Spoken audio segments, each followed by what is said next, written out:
Hi, I'm Tim. I am the Tinkering Turtle, and today we're going to show the basic unboxing and assembly for the Ride1UP Core5. I got this bike from Ride1UP. Full disclosure, they did donate the bike to my channel. That does not mean that I'm going to give them necessarily a favorable review or a negative review. That you will always get my honest opinion about what I see in the bike. I was interested in this bike because even though it's not a fat tire bike, which I usually deal with, and it has a little smaller battery than I'm used to, I was very intrigued about the price for the bike. Right now, this bike is on sale for $1,045, which is a very good price point. It doesn't come with a couple of key components like a rear brake light, fenders, a rear rack. You can get the fenders and rear rack as an accessory from the Ride1UP website, but it doesn't come with the bike. Now, when I got the box, I was pretty impressed because compared to the other bikes that I've gotten, it is a really small box. And the reason being is that this bike will require a little bit more assembly than the other two brands that I've previously showed on the channel. But I am super impressed because it's a small bike. It doesn't weigh a lot. I think if I remember correctly, the website showed that it was 60 pounds, so that's a good weight. We'll double check that and put it on the screen before I release the video. But I'm pretty impressed. It's a small box. I haven't unboxed it yet, so I don't know the condition of the bike yet, but we'll get into that in a second. Let me show you the tools I'm setting out just in case I need them.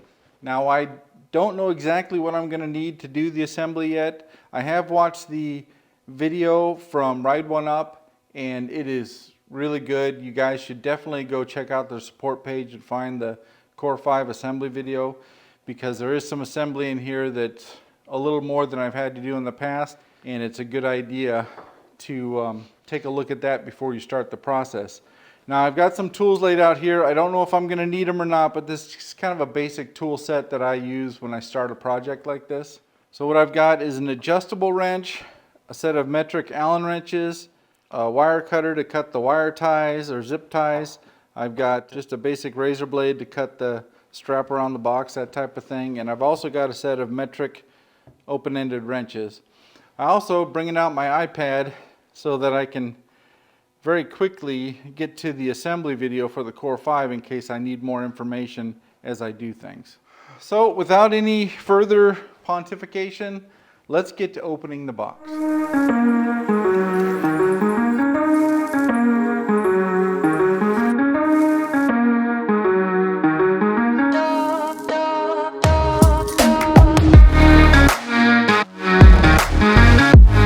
Okay, so to get started, I want to talk about the weight of the bike. I said it was probably 60 pounds. I looked up the Core5 step-through webpage on Ride1UP. It was actually 49 pounds.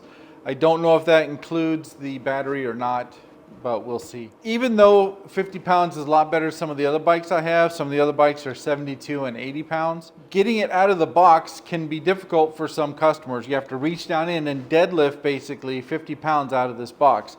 That's a lot of weight. So I'm going to show you a little trick that I used with the bigger bikes to get it out of the box without having to actually lift the whole thing out. So first thing we're going to do is pop the strap off, and then we're going to actually flip the box over onto its top. Now, the reason we do this is that way we can open the bottom of the box, flip it over with the bottom of the box open, and then just lift the box off versus having to pick the bike out, because the box is going to be a little lighter than the bike. So what I do is get the box completely open. I'll pull out any boxes or loose parts best I can, and I'll set these aside. Okay, now that I've got all the loose boxes that I can see out, I'm going to flip the box back over. To do that, I'm just going to slide it over here. I'm going to push this down. And I'm doing this carefully so as not to, bang the bike around a whole bunch. But that's the whole point, is just to get the box out, get it out of the box without breaking your back. Now that I've got the box right side up again, the flaps are out, I can just lift the bikes off, and I'm gonna reach in and hold the bike as I do this so it doesn't fall over.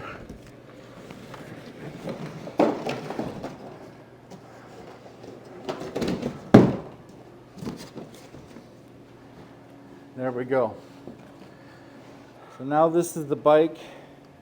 It is right side up and it's out of the box. I didn't have to lift the bike out. Now I'm going to find a way to stabilize this real quick, and then we'll continue on pulling everything off and getting it ready to go.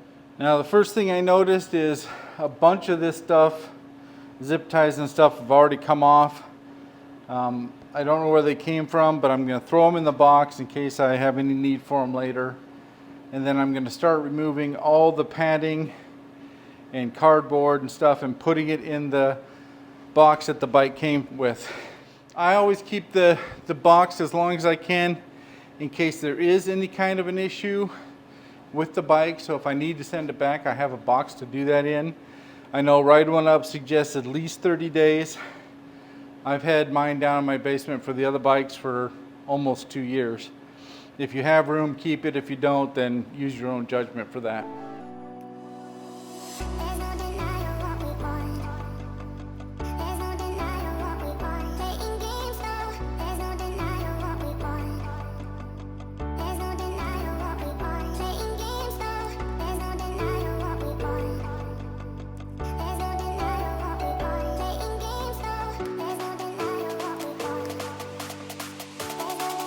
I've pretty much gotten all the packaging off. There is a zip tie that looks like it's holding some of these pieces here in.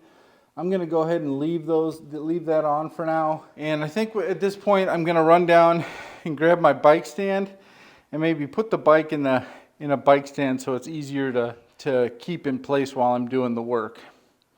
Let me go do that. Okay, I've got the bike stand here. I'm gonna have to maybe pick the seat up and grab onto the seat post because I don't see another good way to grab onto the bike, and I'll have to be careful with the forks and the handlebars while I do that so I don't stretch and pull any of the wires.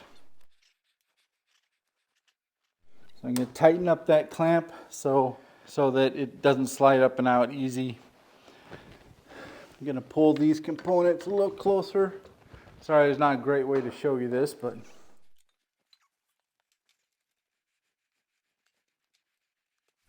okay, so I just lifted it up, put the seat post in the clamp, adjusted the cam and set that. I've got the handlebars and the fork hanging here. I set those so they don't fall over. It's a really nice color. I like that. Gotta take off one more piece of padding back here. The bag off the chain. And on the chain I found this. I'm not sure what that is, so we're gonna have to figure that out as we go. So I'm gonna take all these boxes that I got out of the big box, open them up and figure out what I got and get everything sorted.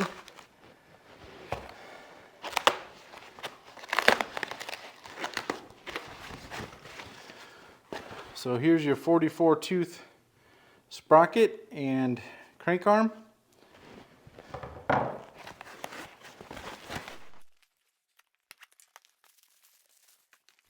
Here we got the 10 amp hour battery. It looks like it's in good shape. I always inspect them and make sure nothing's cracked or looks odd. That way I know it's not damaged.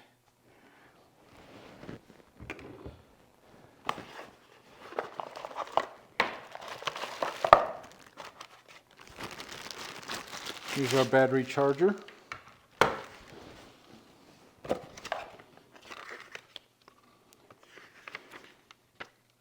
And it is a 2 amp charger. Keep all the manuals.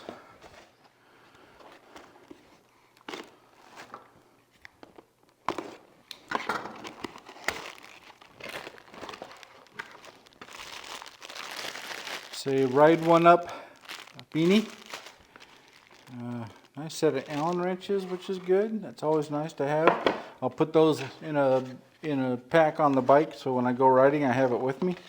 And then some basic literature, which we will set aside for now.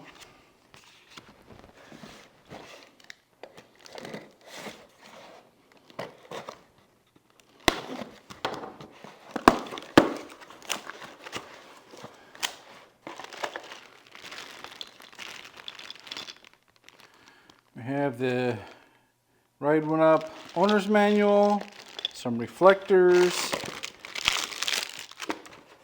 and the pedals. Okay, so I went and looked at the bike, and what this is this is the bolt for the crank arm. The other side already has it in there. It was just loose, unfortunately, and thankfully it didn't fall out of the box. So we've got, I think, everything we need to put this together. One thing I am going to do is I'm going to go get, I've got some lithium grease in the house, and I'm going to use that grease for the bearings when I install the forks. I think that would be a good idea.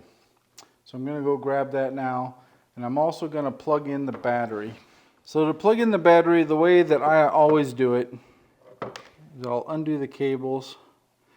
And I'm plugging in the battery so that it will charge while I'm doing the other assembly work. That way if I want to go for a ride, I can.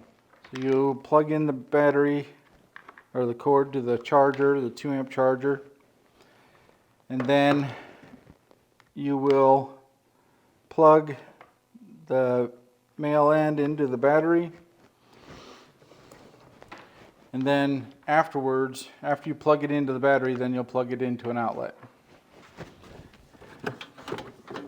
So the light came on the charger, it turned green for a moment, and then it turned red, indicating that it's charging. And I will set this aside. Okay, the grease I'm using today is grease that's set up for bikes. It comes from Park Tool. I got it off of Amazon. I'll put the description, or link to the description, or to the item in Amazon in the description of the video. Yeah, the first thing I want to do is take the top bolt out. It's loose, so I don't need to use the 5mm Allen wrench. So I'm going to take that out. And I'm going to put that aside so I don't lose it. Then I'm going to slide the 2 spacers up off. And the shoulder here. Put those aside. I'm also going to take this plastic part off, figure out where that goes. So at this point, I'm going to remove the last zip tie and make sure I get all the parts that come down. Pull the zip tie up and out. And what I got out of there was the lower race bearing. I think the upper race bearing is up there. So I have to take a look at that. So it looks like this is sealed. On their video, it showed these pieces coming apart, but I think unless you pry them apart, which I don't feel like doing, it comes in one piece. So then you'll take that, you'll put it on there. I won't need the grease for that part because it's already in there and it feels like it's greased, so I'm not going to worry about greasing it. So although I'm not seeing one of the washers that they talk about for the top, I'm going to go ahead and assemble the forks in here and see if that makes a difference. And the way you want to do this is you want the cables to be on the left hand side as you sit on the bike. So you'll pull this aside, you'll slide that up through.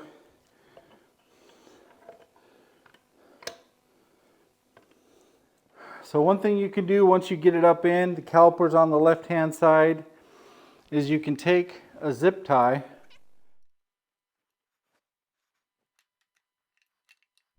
in this case I put 2 zip ties together. See if I can do this with one hand. And I'm going to zip tie this up into the tube. That allows me to do it hands-free and it won't fall out. And then I'll just clip this off when I get to a point I need to. So this little plastic piece that has the step in it, slide that over. Push that down. Now at this point they said there was another washer. I can't find one, so I'm assuming it was either lost or isn't necessary. So I'm going to go ahead and assemble it, and I'll contact them and ask them about it, and then if I need to pull this back off and redo it, I will. So you put on the shoulder and the two spacers. Now you notice you got obviously some left there, and what happens there is when you put your bike stem over it, this top surface will be sub-flush of this one. It'll be down inside, and that's what you want, because when you put the top bolt in and it goes into the star nut, you're going to want that to compress and pull the forks up into the head tube. So we'll just slide those on now.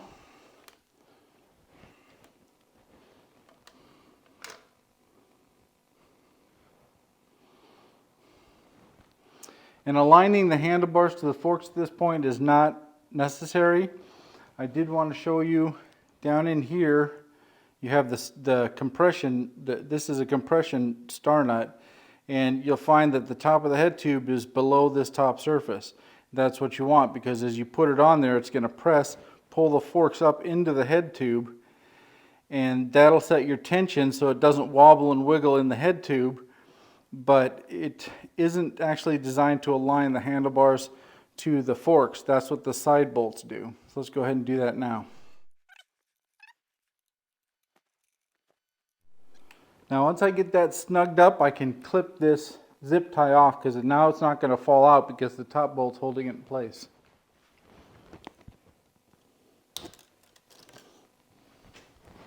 Now remember, you want the cables to the left side of the bike, so that's where I got them. They're not on the right. And I can just do a rough lineup of the forks.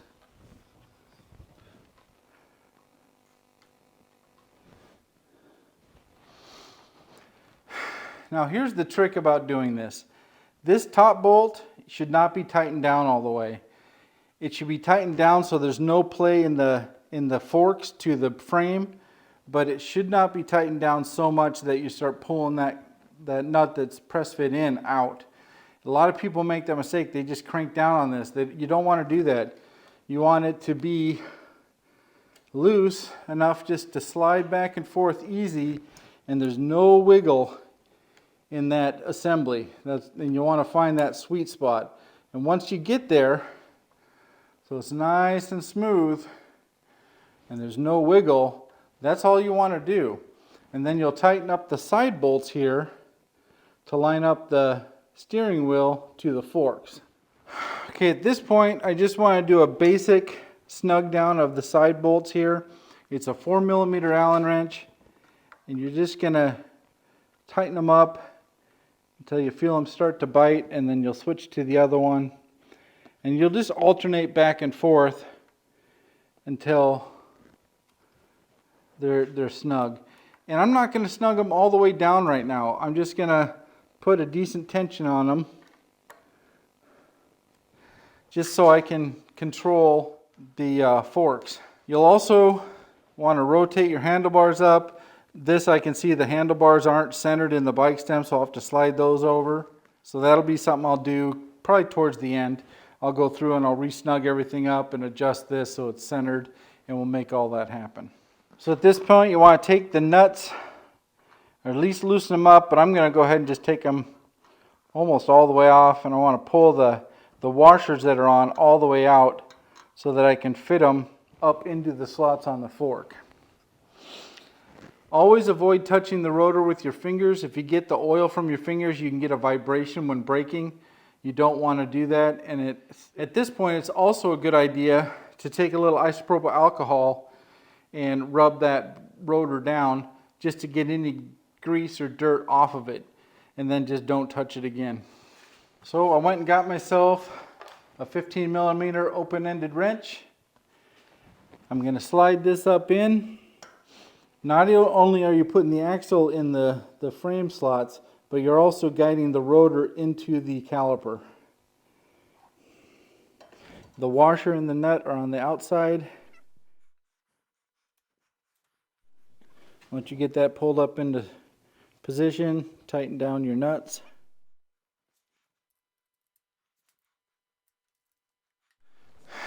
That way the tires fit, loose fit in, and it's going to need some brake adjustment obviously.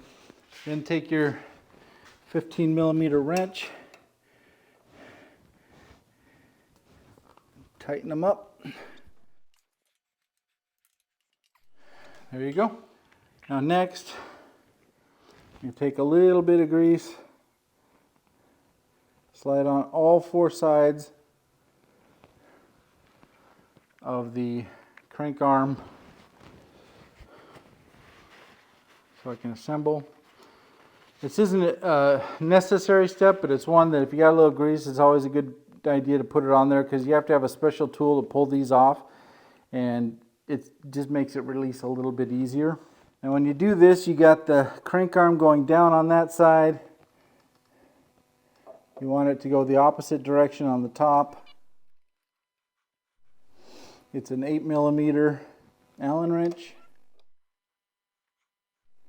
Just hold the crank arm. You want these really nice and snug.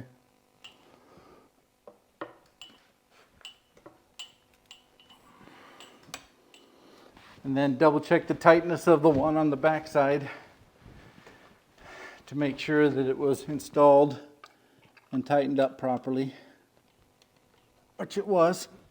Now you can take the chain and slide over. So next I want to install the pedals. They've got a sticker on them that has an L and an R, so you know which is left, which is right. This is important because the threads are different on both sides, and you need to put the proper one in the proper hole.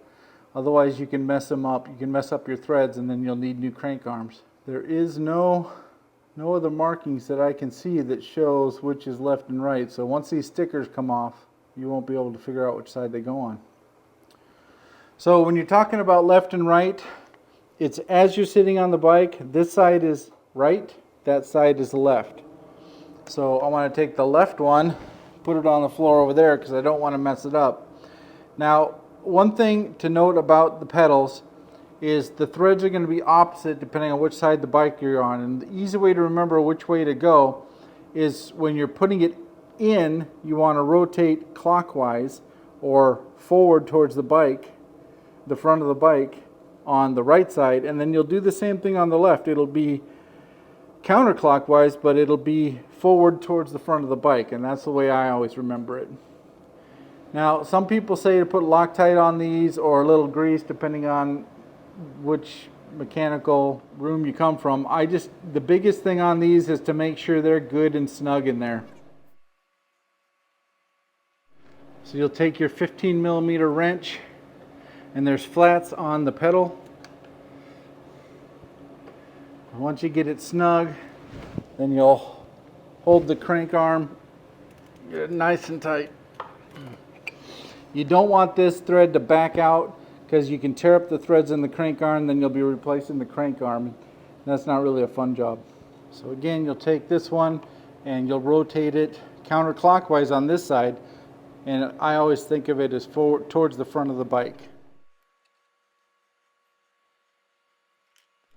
Once you get it started, then you can put the wrench on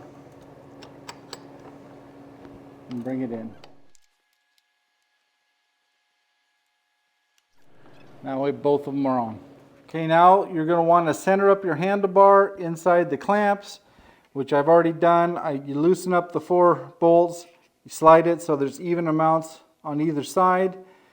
And when you tighten these up, you'll tighten 2 of the cross ones, and then you'll switch over and you'll tighten the other 2. And you'll just snug them down, snug them down, snug them down. Keep in mind you want the gap at the top and the gap at the bottom to be pretty similar. You don't want the top crunched all the way down and a big gap on the bottom. That will reduce the amount of pressure put on the handlebars, and you could have the handlebars start flopping around. So like I said, when you're tightening these down, tighten this side, then here, and you repeat the process till just snug each one down a little bit more, a little bit more. These are aluminum parts. Don't really reef on them. There's probably a torque setting in the manual, but if you reef on them, you could strip out the threads, and you don't want to do that. Once you're done with that, then you got the 2 bolts on the sides of the stem, here and here.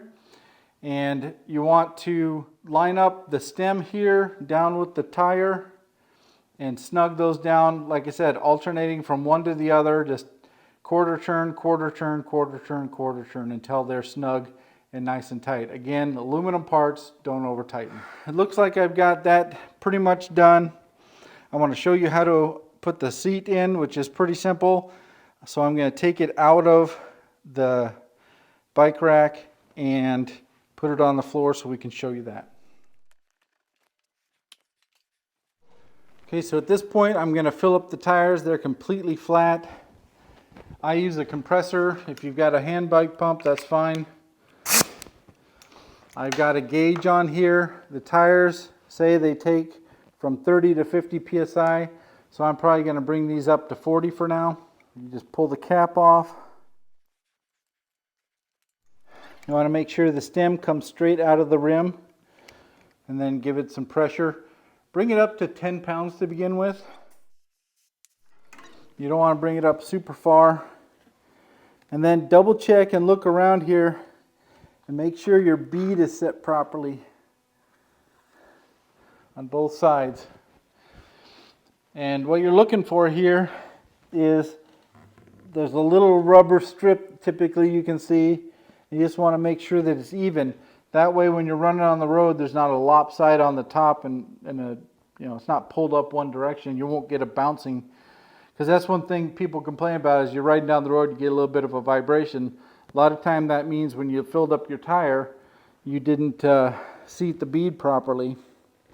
Once you feel like it's in the right place, and you can hand work that a little bit, and it looks good, then you can complete it up to your 40 psi, in my case. And I'm right on.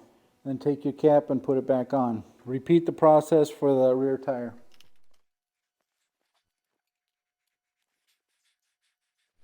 Put a few pounds in, check the bead, and finish inflating it. Now I'm going to start these at 40 psi. I'll take it for a ride when the weather gets a little better, and I'll see what I think about it. And if I want to, I can bring it up to 45. I typically don't run my tires at max PSI, into 50 in this case. I try to keep it a little bit lower. It gives you a better ride and will give you better grip to the road too. So that's kind of the way I work it. Now to adjust the seat, typically you'll want the seat pretty level. There are 2 bolts here you loosen up and you can adjust it slightly forward or back depending on how you sit. And a lot of times that'll give you the ability to turn it up and down. To get the seat adjusted up and down properly, you got a simple cam lock here. You're going to want this pretty tight. You don't want this sliding up and down as you ride. When you sit on the bike, you want your butt on here and you want your heel on the pedal and you want your leg straight. Adjust the height of this so that your heel's on the pedal while your leg's straight and you're sitting on the seat. And the reason I say that, when it's adjusted that way, when you move your foot back so the ball of your foot's on the pedal, then you'll have a slight bend in your knee. And that's the proper length for pedaling your bike. Now for someone my height, this handlebar is going to be pretty low.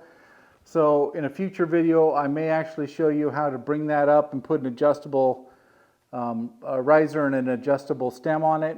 That'll bring it up a little higher so I can sit more upright. Eventually I may even put a bigger, cushier seat just because that's the way I like to ride. I don't really like to ride with a lot of pressure on my hands, although I am impressed that there is ergonomic grips here. Also, they put the throttle on the left-hand side. I tend to like it on the right-hand side, so I may pull these off at some point and switch the throttle to the other side. That's a personal preference. It's not necessary. It's just something I like to do because all my bikes are right-hand thumb throttles. One last thing you do before you finish up the assembly is pull the rubber nuts off the back axle, put a wrench on those, make sure they're good and tight because you don't want anything loose, and then just go around generally and make sure everything's tightened up. You also may want to adjust the length of the kickstand. There's an Allen wrench on the back side of the kickstand. You loosen, you slide the bottom foot up and down to where you want it to get the angle on your bike correct, and then you tighten that back up. So it is an adjustable kickstand. Some people will come and it's fully compressed and it'll lean the bike way over and they don't like it. They don't realize it's adjustable. You're also going to want to tighten down the bolts that hold the kickstand to the frame. A lot of times those are loose and people have lost their kickstands because they didn't check that. So I think for now I'm going to go ahead and do that. I want to mention that I will be going over the basic setup of the bike in the next video, where I adjust the index on the derailleur if necessary. I'll adjust the centering of the calipers, the brake calipers on the rotors on both tires so they spin freely without noise, and I will double check that those are working properly, and I'll basically go over the bike and make any fine-tuned adjustments getting it ready for its first ride. I appreciate you watching. If you have any questions, put them in the comments of the video. I'll get back to you pretty quickly, and look forward to future videos where I do the adjustments and get it ready to ride. Also, I will do a first ride and review video where I'll go over all the components, the size of the motor, the size and power of the battery, what kind of throttle it has, brakes, all that. I'll go over everything. Looking at it, looking at the way it's built, my initial impressions are very good. I mean, for a $1,000 bike, or right now it's on sale for $1,045, you can get a $40 discount using the code TURTLE. I will have that in the description of the video as well. So for what it is, it's a great price. Now the front shocks aren't suspension, so it's a stiffer ride, but that can easily be changed out by buying new forks. Just have to measure the size of the tube going through, and you might have to cut it off, but I mean none of that's too difficult to do. There's lots of videos online that show you how to do that. But my initial impression is very good. For the money you're spending, I think you're getting a heck of a bike, and I am looking forward to riding it. I think it's going to be pretty fun. So catch me next time. If you have any questions, like I said, leave a message down below and I'll get back to you right away, and we'll get back to it. Have a good one.